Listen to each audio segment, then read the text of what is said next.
हाँ तो बच्चों, आज की क्लास में हम लोग जानेंगे कि मिरर फॉर्मूला जो है उसको किस तरीके से ड्राइव किया जाता है। तो मिरर फॉर्मूला हम सबको पता है कि मिरर फॉर्मूला होता है 1/v + 1/u = 1/f। तो मिरर फॉर्मूला को ड्राइव करने के लिए मैंने यहाँ पर एक डायग्राम बनाया हुआ है।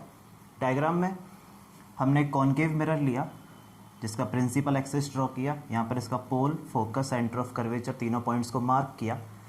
मार्क करने के बाद आपको पता है कि हम कॉनकेव मिरर से इमेज फॉर्मेशन कर सकते हैं किसी भी ऑब्जेक्ट को इसके सामने प्लेस करके। किसी भी रैंडम पोजीशन के लिए हम लोग एक इसकी इमेज ड्रॉ करेंगे। तो सबसे पहले हमने ऑब्जेक्ट को रखा ए बी, जिसका नाम है ऑब्जेक्ट का सेंटर ऑफ कर्वेचर और फोकस के बीच में। आप देख सकते हो सी और एफ के बीच में हमने ए बी ऑब्जेक्ट को प्लेस किया है। इस ऑब्जेक्ट की इमेज को बनाने के लिए 2 लाइट रेज की रिक्वायरमेंट होती है। सबको पता है लाइट से इमेज फॉर्मेशन किस तरह से होता है। तो एक लाइट रे हमने मानी कि प्रिंसिपल एक्सिस के पैरेलल मिरर पर इंसिडेंट होती है आफ्टर रिफ्लेक्शन फोकस से पास। दूसरी मानी फोकस से गई आफ्टर रिफ्लेक्शन प्रिंसिपल एक्सिस के पैरेलल।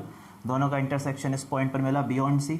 ऑब्जेक्ट की इमेज A' B' कटाक से खींच दी। ठीक है, ऑब्जेक्ट का नाम ए बी, इमेज का नाम A' B'। इन पॉइंट्स का नाम है एक्स और वाई, जहाँ पर दोनों लाइट रेज इंसिडेंट होती हैं। जी हाँ, ऑब्जेक्ट से आने वाली दोनों लाइट रेज, एक लाइट रे एक्स पॉइंट पर इंसिडेंट हुई है जो फोकस से गई, दूसरी वाई पॉइंट पर इंसिडेंट हुई है जो प्रिंसिपल एक्सिस के पैरेलल गई।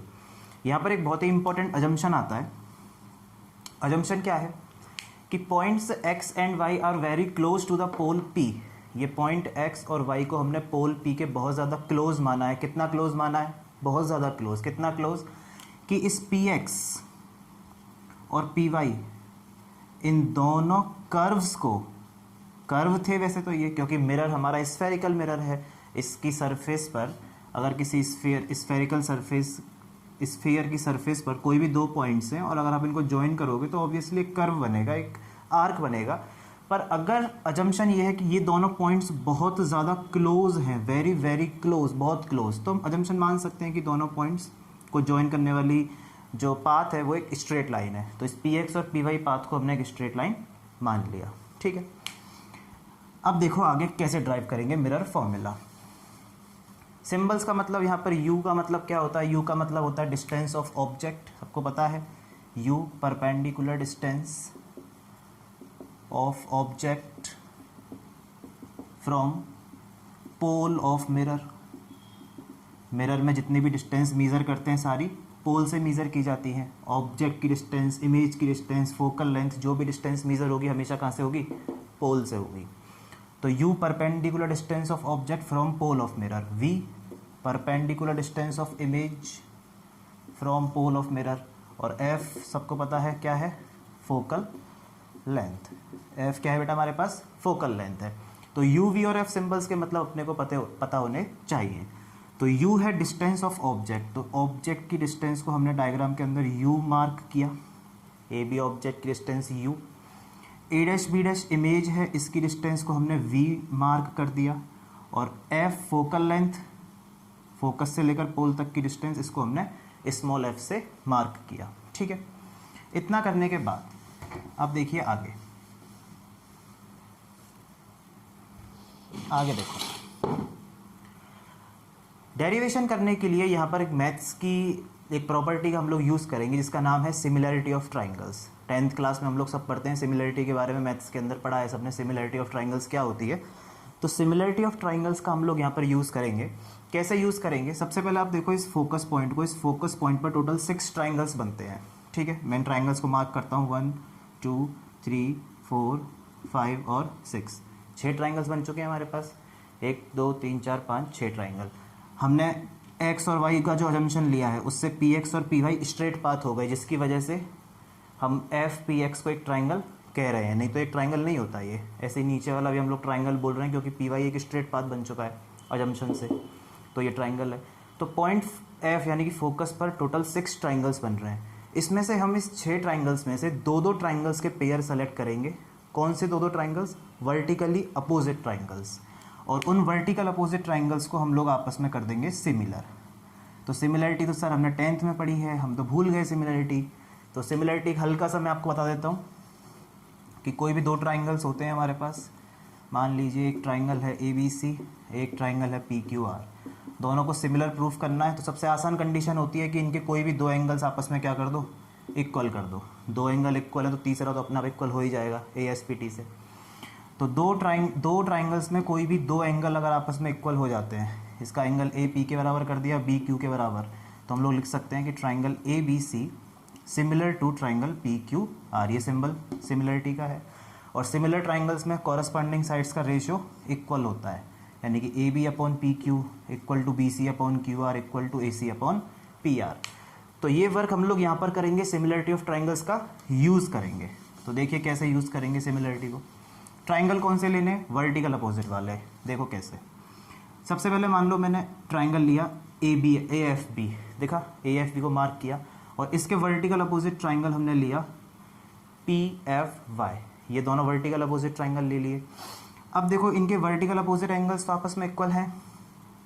यहाँ पर ऑब्जेक्ट को हमने परपेंडिकुलर रखा है प्रिंसिपल एक्सिस से, तो 90 डिग्री, और यहाँ पर पी वाई एक स्ट्रेट लाइन हो गई, और ये इसका नॉर्मल, तो यहाँ पर क्या बनेगा, परपेंडिकुलर। देखो सेंटर से पास होने वाली लाइन है तो नॉर्मल होगी, यानी कि प्रिंसिपल एक्सिस परपेंडिकुलर है, तो पी वाई स्ट्रेट पाथ है, तो ये एंगल कितना बना, 90 डिग्री बना।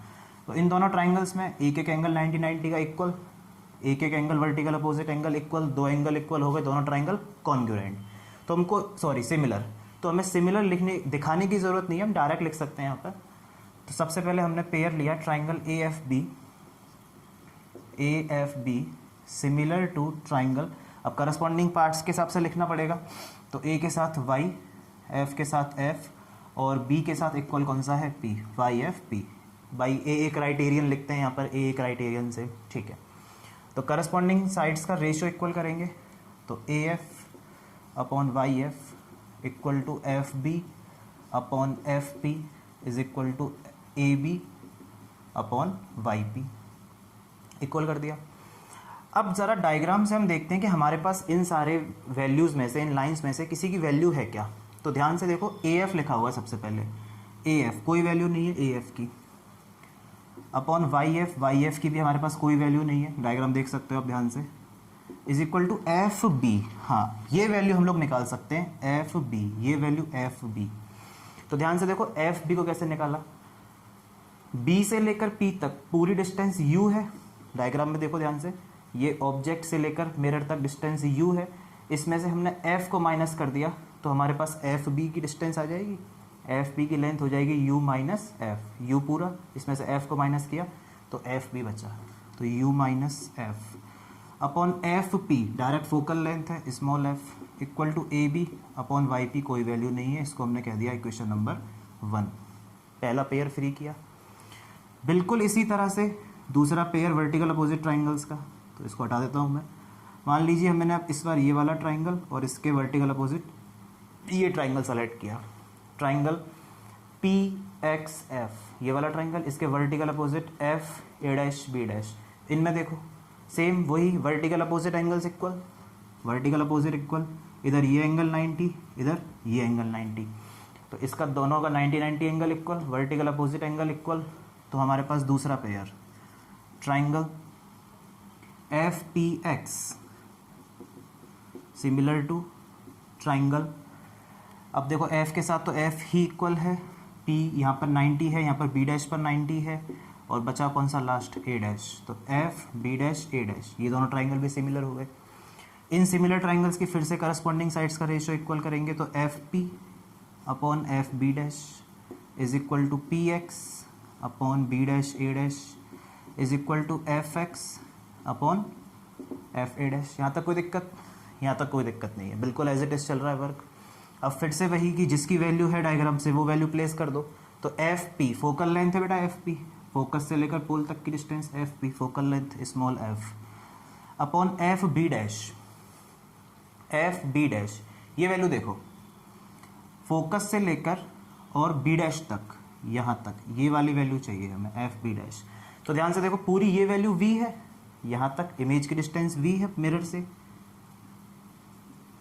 वी, इस v में से अगर मैं इस फोकल लेंथ को माइनस कर दूं, इस पूरे v में से इस फोकल लेंथ को हटा दिया तो ये डिस्टेंस बच जाएगी एफ बी डैश, दिख रही है डायग्राम में एफ बी डैश, तो v माइनस एफ, तो इसकी जगह पर हमने लिखा v minus F is equal to P X upon B dash A dash equal to F X upon F A dash. इसको हमने कह दिया इक्वेशन नंबर 2।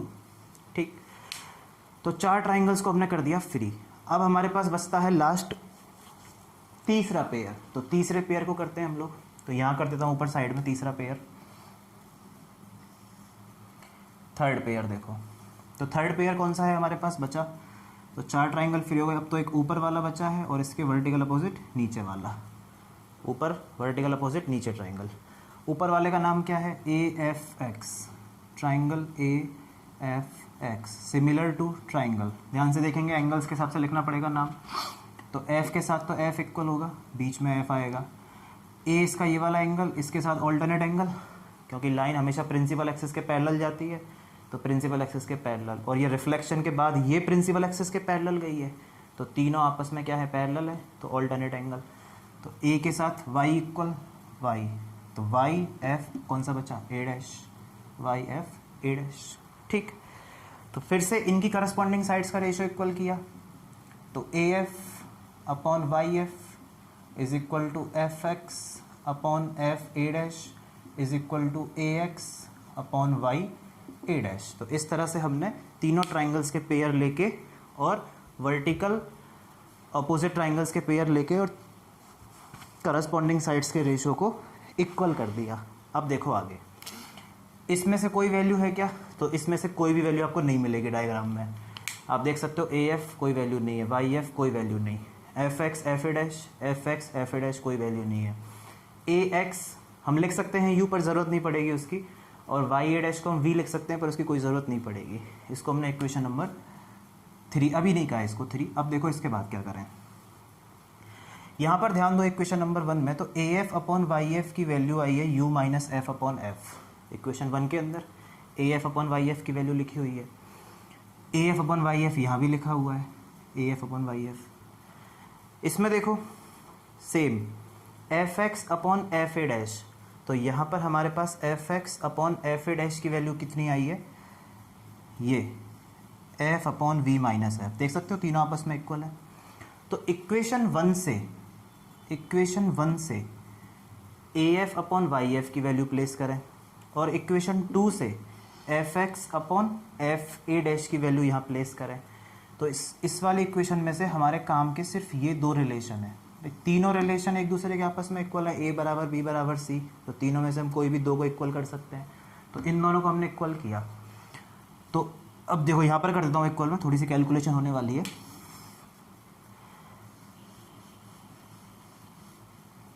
तो देखो काम की इक्वेशन लिख ली और बाकी मैंने हटा दी यहाँ से। ठीक है, तो ध्यान से देखेंगे तो A F upon Y F, इसकी जगह पर हमने लिखा u minus F upon F equal to F X upon F A dash, इसकी जगह पर लिखा हमने f upon V minus F. ये दोनों वैल्यू उठाकर और यहाँ पे इस इक्वेशन में पुट कर दी। ठीक, पुट करते ही इन सब का काम ख़त्म हो गया, इनकी कोई ज़रूरत नहीं है, कोई यूज़ नहीं है। इस इक्वेशन को सॉल्व करें तो क्रॉस मल्टीप्लाई करेंगे यहाँ से, तो F square is equal to U minus F और इंटू वी माइनस एफ। आगे सॉल्व करें तो F square equal to U V minus U F minus V F plus F square, multiply कर लिया आपस में, ब्रैकेट्स का सबको आता है करना। एफ स्क्वायर से एफ स्क्वायर कैंसिल, इस प्लस के यू वी को तो यहीं पे लिखा रहने दिया, दोनों माइनस के उधर जाएंगे तो साइन दोनों का चेंज, प्लस का यू एफ प्लस का वी एफ। ये इक्वेशन आ गई हमारे पास। अब बस लास्ट स्टेप है, इस इक्वेशन के दोनों साइड्स में यू वी एफ से डिवाइड करने पर, by dividing both sides U V F. तो बोथ साइड में यू वी एफ से डिवाइड किया तो यू वी से U V cancel, U F से U F cancel, V F से वी एफ कैंसिल। तो यहाँ पर बचा हमारे पास 1 upon F is equal to 1 upon V रहा है यहाँ पर, प्लस यहाँ पे क्या रहा 1 upon U. So this is our mirror formula, hence proofed. तो इस तरह से हम लोग मिरर फॉर्मूला का डेरिवेशन कर सकते हैं। तो आई होप आपको समझ में आया होगा कि मिरर फॉर्मूला किस तरह से ड्राइव किया जाता है। इसके बाद हम लोग इसके न्यूमेरिकल्स देखेंगे। तब तक के लिए पढ़ते रहें। All the very best.